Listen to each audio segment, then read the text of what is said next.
When the news media pushes out a story, there is often a greater agenda taking place behind the scenes.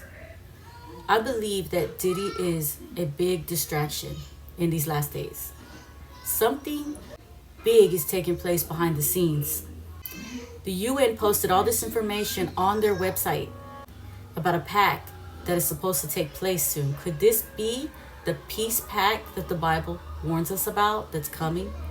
Could we be entering times of great tribulation?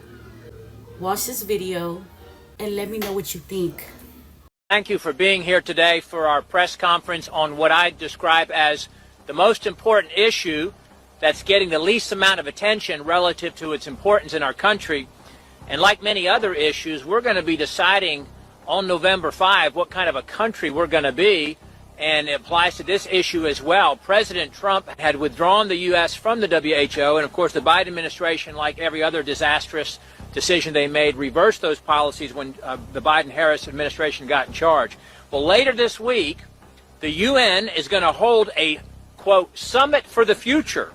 And they're going to produce, this is right from their website, an intergovernmentally negotiated, action-oriented pact for the future with a chapter on transforming global governance. Ascending beyond the powers being sought by its subordinate agency, the WHO, the UN is seeking even broader and more powerful authority, as you will hear a lot about today. The Biden-Harris administration apparently intends to fully support the surrender and compliance of the U.S. to the UN in these endeavors.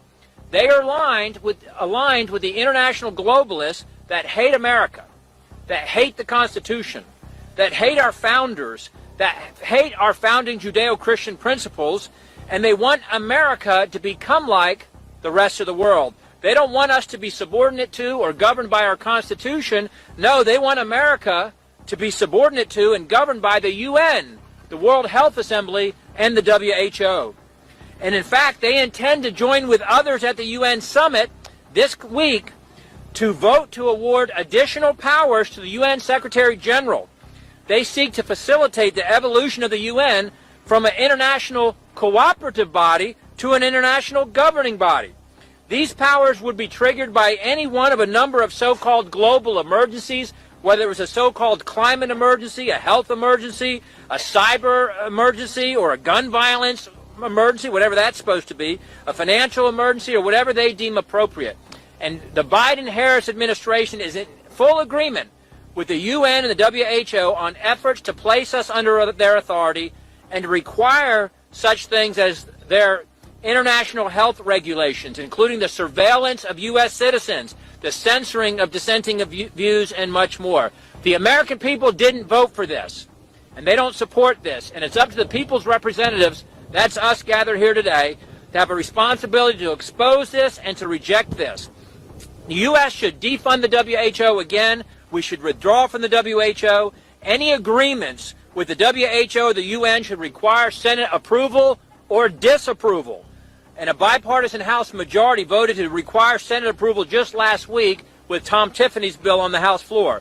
So I'm proud to be joined here by my House colleagues and others who are appropriately concerned and educated, informed, and leading on this issue. Again, this is the most important issue that's getting the least amount of attention relative to its importance and its impact on our country and on the American people.